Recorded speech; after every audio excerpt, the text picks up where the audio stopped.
Hello friends, welcome to E classes. आज मैं आपको बताऊंगा worksheet number 55 class 10 mathematics. Date है आज 28/12/2021। ठीक है, तो अब इसके हम प्रॉब्लम देखते हैं टेंजेंट से रिलेटेड। ये उसका पार्ट 2 है, कंटिन्यू है। तो number of tangent from a point on a circle. अब कह रहा हूँ एक पॉइंट से नंबर ऑफ टेंजेंट कितनी खींची जा सकती हैं। तो एक पॉइंट से नंबर ऑफ टेंजेंट हमारी 2 खींची जा सकती हैं, तो 2 आ गया। ठीक है, the tangent touches the circle at. Tangent कितने पॉइंट पे टच करती है? At 1 point. ठीक है, 1 पॉइंट, जिसे हम पॉइंट ऑफ कॉन्टैक्ट कहते हैं। Length of tangent from a point outside the circle are. अब जो लेंथ है टेंजेंट की सर्कल से, वो क्या होती हैं? इक्वल होती हैं, तो इक्वल लिख देंगे हम। ठीक है, समझ में आ गया। चलिए अब आगे करते हैं। तो यहाँ पे एग्जाम्पल दिया है। एग्जाम्पल में आपको क्या गिवन है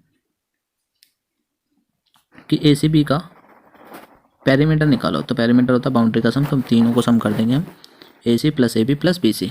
ठीक है, डाटा दिया हुआ है आपको कि पी सी जो है, जो ये पूरी जो टेंजेंट है, वो आपकी 28 है। ठीक है, कितनी है? 28।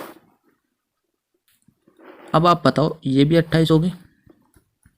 ठीक, ये 28 हो गई, ये भी 28 हो गई। अब मेरे पास क्या है? A C plus P A B C plus B Q बराबर हो जाएगा, दोनों को जोड़ जोड़ के 56। आ गई बात समझ में? तो ये जो 56 आया है, ये जो 56 आपका आया है, वो क्या है? अब डिपेंड करता है, आप मुझे ये बताइए, ये एक टेंजेंट है आर बिंदु से, ए पॉइंट अगर मैं एक्सटीरियर पॉइंट लूँ तो ये टेंजेंट है ए आर। ऐसे ही ए पी भी टेंजेंट है। तो 2 टेंजेंट हो गए मेरे पास, ए पी, ये रंग और ये रंग, दोनों बराबर हैं। एक्स मान लिया तो ये भी एक्स होगा, ऐसे ये वाई मान लिया तो ये भी वाई होगा। तो मतलब ए बी जो है वो बचे हुए पार्ट के बराबर है, एक्स प्लस वाई के। तो इसीलिए ये 28 और 28 56 ही आ जाएगा इसका पेरीमीटर, जैसा कि आपने यहाँ देखा। आ गई बात समझ में? चलिए नेक्स्ट समझते हैं।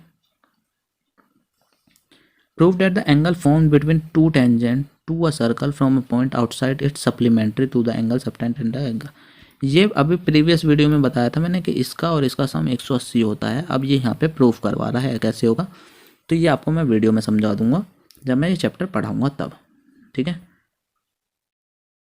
हम जो है क्वेश्चंस करते हैं इसमें ट्राई इट योरसेल्फ वाले, आप अच्छे से समझेंगे, मैं आपको कराता जाऊंगा, आप समझते जाना। ठीक है, कह रहा है find the value of M for the given figure where C is the centre.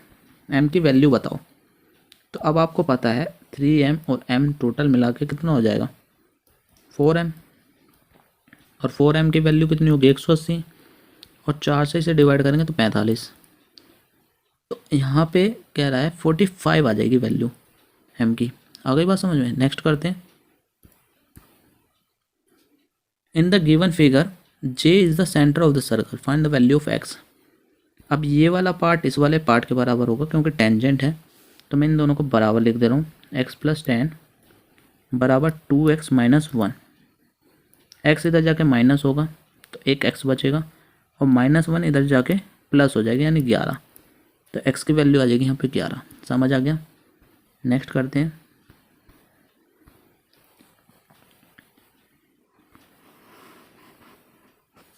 कह रहा है एक सर्कल है, ठीक है, 2 टेंजेंट बनी हुई हैं और रेडियस है इसकी 6, और यहाँ पे एंगल बना रही है 120। ठीक,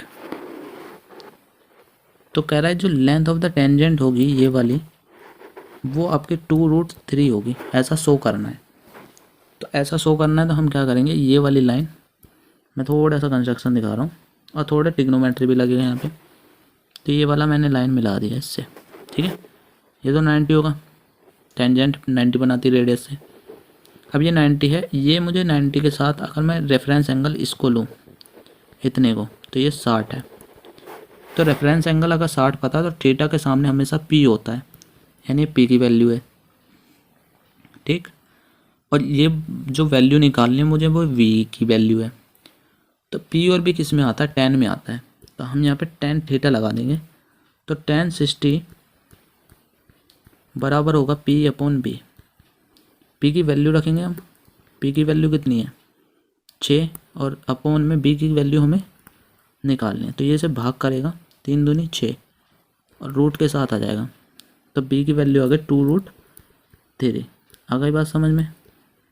तो ये आपका हो गया आंसर। क्लियर? नेक्स्ट करते हैं। A circle touches the side E F of triangle D E F. तो पहले मैंने डी ई एफ बनाया, डी ई एफ, ठीक है,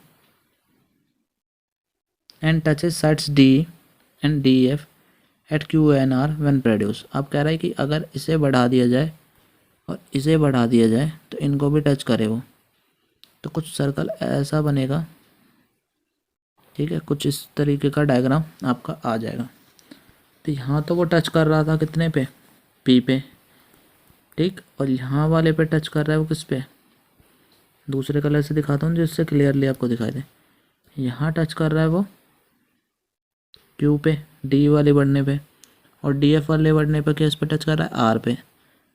तो कह रहा है ट्रायंगल का जो पेरीमीटर है और डी क्यू की जो लंबाई है वो हाफ ऑफ पेरीमीटर होगी।